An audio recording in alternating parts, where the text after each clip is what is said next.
What's up, everybody? Happy Halloween! It's Carpo. It's one of my favorite holidays. Yeah, some people take it a little too far, like they obsess over the darkness of it. Ooh, you're closer to the spirits. Yeah, I don't buy into all that junk. I just like the holiday. I just think it's fun. And, I don't really have a purpose. When I started this video, I was just going to say, here comes a rant or a ramble. But, I was thinking of just now when I said that about how people and their alternate egos, their alter egos that come out on Halloween, and how some people don't even want to buy into it, and some people aren't interested in dressing up at all, like they're opposed to it. Not in the sense that that they really think there's a problem with dressing up itself. It's just that they don't want to do it. Even if they go to a party, they won't do it though. And I wonder why that is. I wonder if that has to do with maybe like an attachment to one's ego, to the point where either you're very content being you or you're afraid to not be you. Sometimes it could be fear of ridicule, or you don't want to be laughed at. Who knows? I don't know why. I always say I'm going to dress up, but then I don't. I guess that's one of those things that... anyway, I wonder about people who do dress up. Sometimes people might pick just a random costume, something out of the blue. But most people aren't going to just settle on like, oh, I'm just going to be a ghost, or I'm just going to be a, transformer, or I'm going to be a monster. People usually want a costume that they like, something that resonates with them, But who knows? I don't know. Just a thought. My costumes are usually pretty simple. I dress like a hippie, or dress like a, I don't know. I did the hippie and the Hesher, the heavy metal fan, because I was a big metal fan, and I have all the shirts and crap I used to wear, like, not too many of them left, but I still know how to dress like a hardcore Hesher. I don't have my long hair anymore. I used to have hair down almost to my ass, and it was like, wear it, and like, it went through phases. I had a mohawk for a while, kind of, one of those, I didn't wear it up, though, but then I'd like let it grow out, and then I cut it, and let's see. Oh, that's right.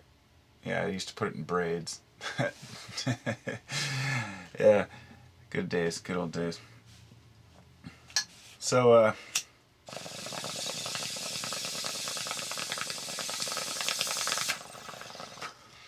don't expect much out of this video.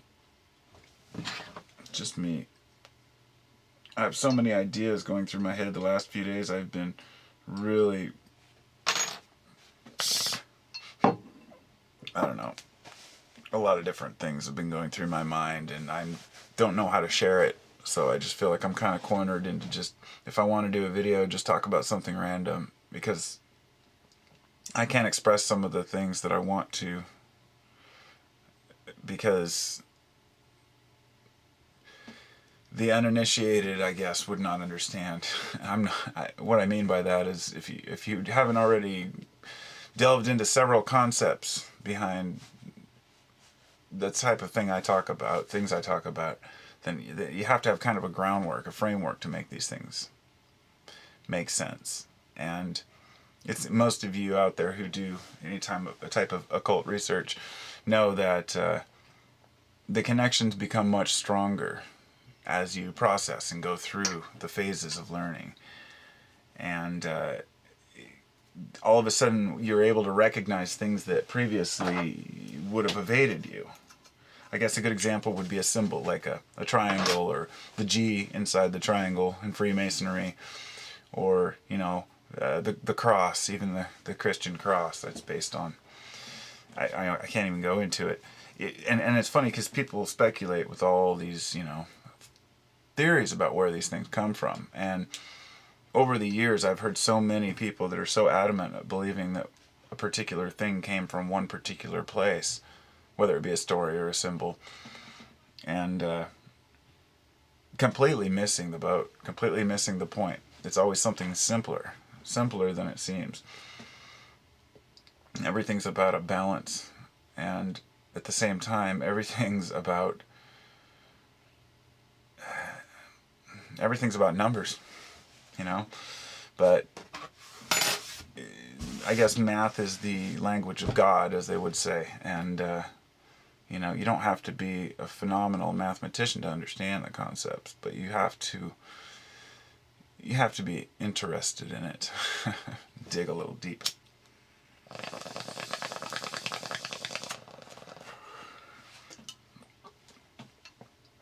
I mean, you know, theosophical reduction is what they call what modern day New Agers use as numerology is the term. But the real original idea behind that, or the name, would be theosophic reduction. It's where you take any number and reduce it to its single component digit. And in that way, you can reduce pretty much all numbers down to 3 numbers. But in doing so, it really condenses the way that you might view the universe as being not necessarily infinite, but repeating. And when you start to see patterns repeating within math, you start to see cycles within math. And if math is the language of the universe, then it wouldn't be too far of a leap to say that it's also an encoded message. And a lot of people, this is how people come up with these matrix ideas that everything's, I hear people quoting this illusory universe, or the holographic universe model, which years and years ago I got into the holographic universe theory and quantum physics, and I read a whole bunch of very interesting books and articles on this stuff, and you start to understand, like, when you start to finally get a grasp on quantum non-locality and observer effect, you realize that nothing is quite as it seems, and then you start to see that everything really is an illusion. But some people take it to another, they haven't grasped the fundamentals of it yet. They just hear that everything's an illusion. They hear that math explains that everything's an illusion, and that there's a binary code in the universe, and all of a sudden they assume that we're in a computer program, or assume that we're in an alien experiment. And these are the same lines where people say that, we were created by a physical God, just like, everyone has an idea that we came from that these numbers can lead back to a conscious entity creating us. But it doesn't necessarily have to be that way. These numbers are inherent within the entire universe, therefore you would assume these ratios and these formulas could be universal. It would be our way of communicating with any type of extraterrestrial life. And I guess it doesn't need a defense, is what I'm saying. But at the same time, I feel like there's a large segment of the population who is into these things, who is missing the whole point.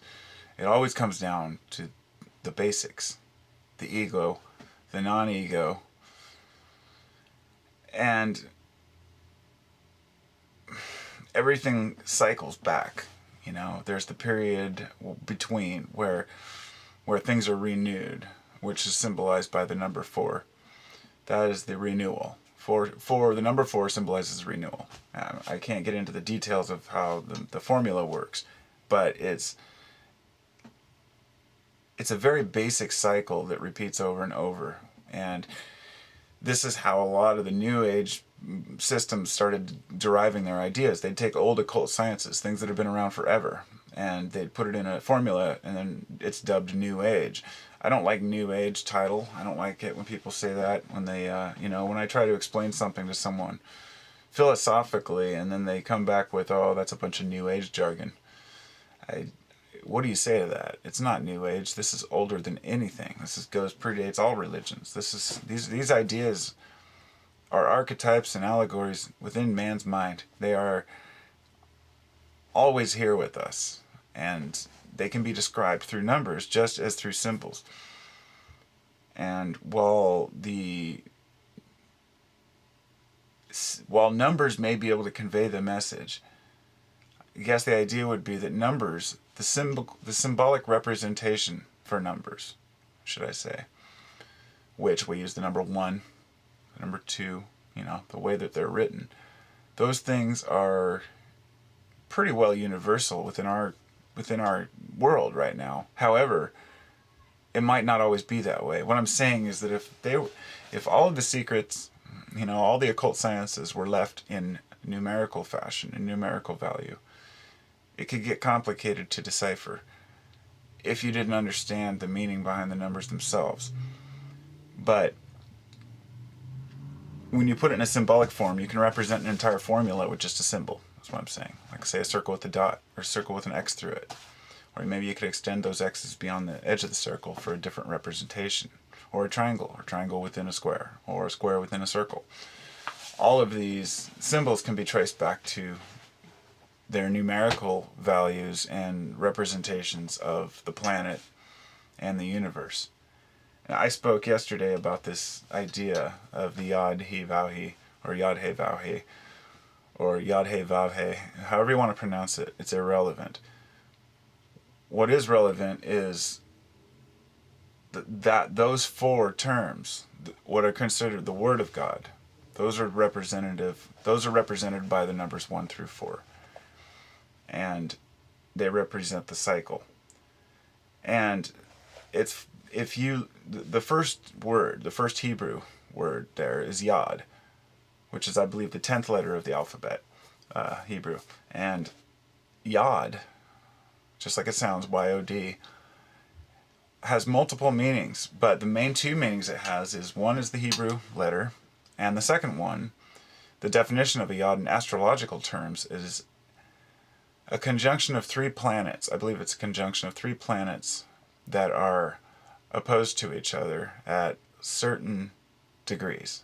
I can't remember the specific degrees that they are, but it's a triangulation of planets. And when you hear astrologers talk about, the planets are in this, and this is in this house, and these planets are going to be in conjunction, these things are well known by the ancients to affect our behavior, our moods, our productivity, everything about us. And I know there's folks out there who say, well, the planets really have nothing to do with us, but, they do. They do, everything. It's the macro and the micro. So without going into details on that, we have the golden Yod. And this is what fascinated me, because I did not know this. There's a golden Yod, which is also a triangulation of the planets. And in astrology, this is known as the golden Yod, which is the conjunction of three planets, where one of them is at 144 degree opposition, and the other two are at 72 degrees. So let's take those numbers, 144 and 72. First off, 72 goes into 144 twice. We know that. 72 is obviously, I don't even need to recite it, but for anybody who's watched this video and doesn't know anything about that number, it's a very sacred number. And, reduced comes up with 9, which is a very important number as well. So we have the golden Yod, which is with 144 degrees, the number 144 comes up many times. It's 12 times 12, the 12 disciples. We have all these different allegories and symbols behind it. But the idea is that they knew, even when they're using that word for a different description, something astrological, it's still represented by these sacred numbers. And you can find these numbers everywhere. And there's a line of thinking that says that whenever you're looking for something, you will find it. And that can be positive or negative, meaning that a person who's really searching will always find what they're looking for. But it can also mean that if you're looking for something that doesn't exist, you'll convince yourself it exists because, say, numbers. Now, I've heard some people go a little too far with this. They take the symbolism and turn it around to mean that every single little event that happens is somehow indicative of a presupposition or a preconceived plan to do something, like, say, the New World Order did this because of this. All of that is nonsense because it's irrelevant. Because if you haven't even covered the basics of it, you can't start digging into the deeper things. And one can basically take, people take it to mean that the numerical equivalent of, let's say, the English alphabet, they'll reduce English alphabet down to their numerical equivalents. How do we know that that's accurate? How do we know that the numbers in our, obviously words translated from another Bible, let's say they take the numerical values, and they try to use Theosophic reduction in the Bible, and they try to take a sentence or a parable and they reduce it down to its numbers, and people do this all the time, and they say this is the meaning behind it, these are the numbers behind it. If you take that same in Greek or Hebrew, you're not going to be able to get the same result, because the number values are different for those letters, and they're different letters altogether. So when we have this this conflict there, you can't really utilize this in all ways. However, if you go back to the Hebrew Bible, the Hebrew alphabet, you can do it, because that alphabet was supposedly sacredly designed in order to preserve some of these ideas. And the Hebrew alphabet, the yod, the he, the vav, and the he, those are all specific numbers for a reason. They're the number equivalents of letters in the alphabet, and they're meant to be the numbers that they are. Now, if you take try to get those same values out of the English equivalent, it doesn't work. So, I try not to go too deep into this because of blah, blah, blah. But it's just fascinating stuff to me. And every time I look around and try to... There's two lines of thinking on this. See, there's the folks that think it's completely wrong, and it's occult, and it's evil, and it's satanic, and it causes all these problems, and that we need to stop looking into these things because whatever reason, because they're bad. Then we have the folks that say, oh, you just think too much, which my answer to that is maybe you don't think enough. And then there are the ones who get so far into it, they get off track. The folks who dig so deep into books, into ideas, into symbols, that they miss the main points of, in other words, complicating the idea of existence. Now, you can dig deep, deep, deep for knowledge in books, in experience, but ultimately, you can't dig for the type of insight that has to come through basic knowledge of just existing, I guess, and learning how to cope with people, learning how to cope with your environment, learning how to understand how things go together. And by this note, you could be an expert in the field of occult knowledge and absolutely have no idea how to live a normal life in this world. Not know how to talk to people, not know how to function or hold a job. A person could be completely brilliant. They could be a savant, know everything there is to know about life, yet not be able to live it. A couple different thoughts on this one too. Some folks think that we're not here to live this life, that this life is just to prepare us for our next life. I scoff at those folks because I think that it's totally ridiculous to think that the universe would create, or a God would create mankind and all the wonders of the earth in order just to have us have a place to prove ourselves so we can spend eternity in another place. I mean, how would a person be born, live 40, 50 years and then die and spend eternity somewhere else? What it is it's escapism. It's finding a simplistic reason for why things happen the way they do. And that's the opposite end of the folks who make it too complicated. Somewhere in the middle, there's a happy medium where you can gain the knowledge, but you have to really get the basics down.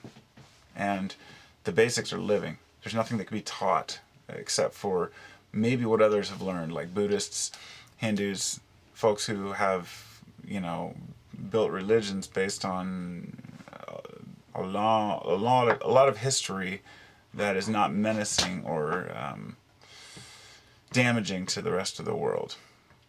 And you can learn a lot from a society that's had a religion that long with no wars, and not to say there weren't wars fought on behalf of the people who practice that religion, but very seldom do those religions cause any conflict, cause war. They cause hate upon them, like Buddhists were attacked, of course, by China because of their beliefs and their being different.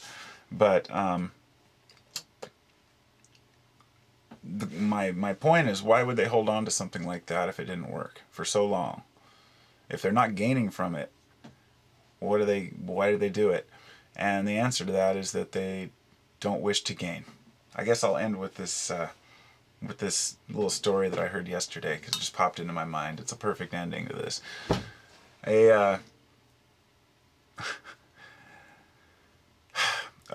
a businessman. During the mid-1800s, he goes. He's on a reservation, passing through, whatever. He goes and speaks to the Indian chief, and he's sitting there in his teepee, smoking his pipe.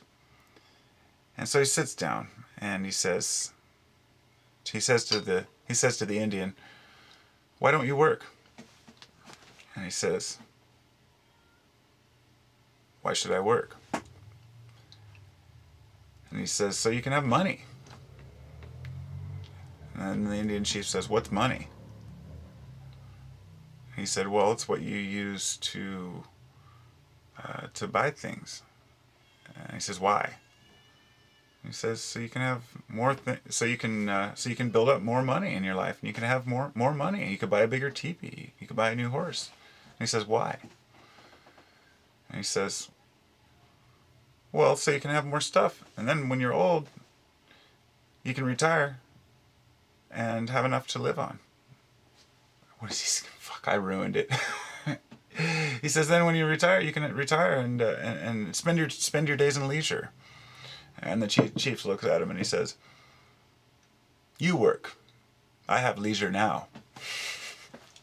And that really sums up my entire thought on that aspect of it.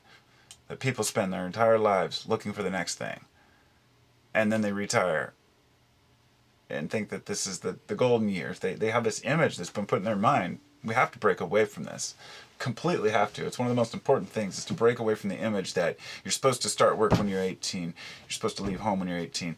You're supposed to go to college, and from this time to this time, you're supposed to work for this many years and retire at this age and do this. And it's just ridiculous. Completely reprogram your mind to stop wanting that shit. It's useless. It does no good for anybody to have more than you need. I was passing a limousine yesterday, and it's funny, I had this thought in my mind that, a lot of those limousines, they're probably like, "Hey, everybody's looking at me." But there's two different kinds of looks. There's the look of envy, like, "Oh, those bastards." And then there's the look like I give them, like, what a bunch of douchebags, So yeah, I started thinking and applying this to day-to-day things, like a person wearing brand name designer clothes. Two people might walk by and look at the person, and they'll be like, "Yeah, they think I look cool." One person might think, "Yeah, the person looks pretty cool, man. He's got the cool clothes on, cool brand name." The other guy's looking at him thinking, "What a douchebag. He has to prove himself through his clothes because he doesn't have a good enough personality." Whatever the thought might be in the person's mind. Because we're being looked at does not necessarily mean that people like what we're doing, or I should say approve, or think that it's cool too. And we all have different perceptions, and it's a day-to-day thing, and these are based on our programs of what we think that people think, how we believe that people think. And that's can be understood by how many people buy into this system, that really believe that this is a career, this is how much you should make, this is what you should have, this is the kind of house you should have, this is the kind of car you should drive. I've never had a car that cost me more than $3,000. I just can't spend the money. I have a minivan, and before that I had another minivan. Before that I had a Ford Escort. I had a little crappy Ford Ranger from the 80s. And I started out with the Volkswagen Bus. I wish I still had it. But everybody likes to feel cool or feel good about what they're doing. And there's a certain limit. And this is... I'm trying to finish this up, but there's a balance of acting reasonably... Okay. A lot of people out there will say, "Oh, well, I've gotten over my ego. I don't care what I look like." There's a lot of people out there who would never sit in front of the camera and do a video without having their hair fixed. I was just looking at my hair, it's all fucked up. And I could use that as a way to say, "Well, I don't care what I look like." But I would know I'm lying to myself. Because of course I do. If I had grease all over my face, I'd want to wash it off. If there's a certain limit, and everyone has one. So no matter how much you may think that you're out of the system, off the grid, away from the system, you're always part of it. Because you're part of a society that has images of one another and judgments based on how a person looks. And it might even be what car they drive. Not everybody gives a shit if somebody sees a crappy car. but everybody cares to an extent how they present themselves. It's just that we can't fool ourselves by saying that we don't care. Nor can we care to the point where we're so worried about the world that we're stuck in the game. And it is just a game. It's all a game. The games that we play in our minds, games we play as humans. I'll do this one more story because it's really cool.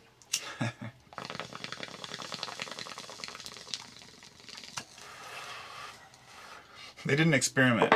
Okay, I spent 7 hours today at work listening to philosophical lectures from one guy. It's a series, a class, course. Philosophical lectures on free will and do we have it.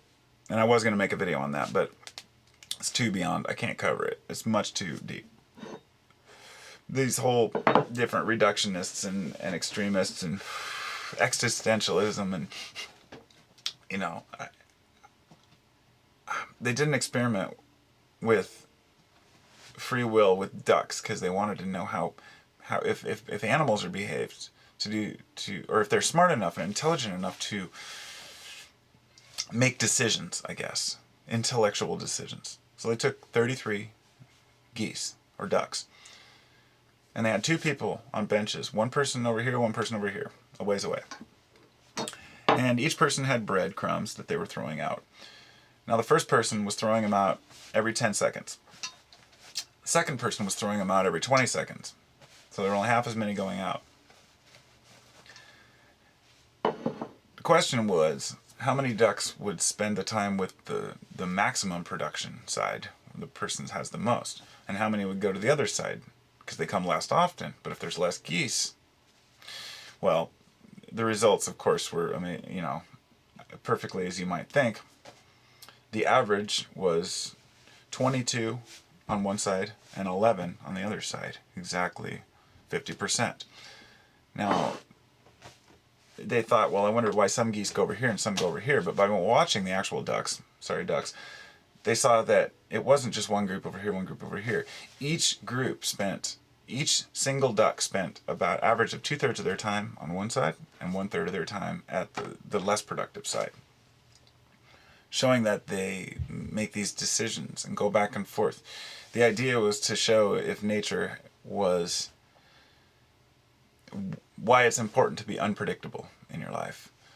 And because the idea of free will is that, if you make certain decisions all the time the same way, then you're eliminating your ability to, how do I put it? I shouldn't have even gotten into this, but the idea is that animals as well as humans both make choices. It's just that humans can make rational ones. And by having a conscious awareness of the world, and basically the root of it is the fact that we know we're going to die. That's something no other animal has.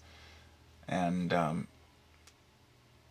so we have to create all these crazy things in life in order to try to fill the voids and make it through. But I'm just going to cut this video now because I'm getting off track and I totally lost my whole point. And I know what I was going to say. I just don't know how to put it. And it's one of those. That's one of those things with the whole philosophical debate. So many different sides to each issue. There's no one right answer to any of these philosophical issues, whether it be morality and ethics or values or integrity. Just so people know, there really aren't any agreed upon reasons why these things happen or why we even have consciousness. Scientists still don't even know why we have consciousness. They'll try to explain it away, but the fact is some things we just don't understand. So each one of us has the ability to understand these things on our own accord.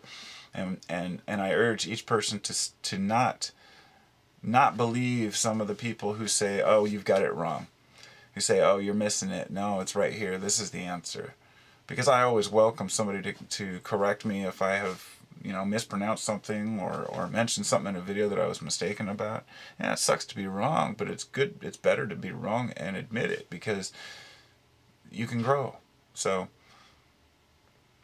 we all must grow. Peace.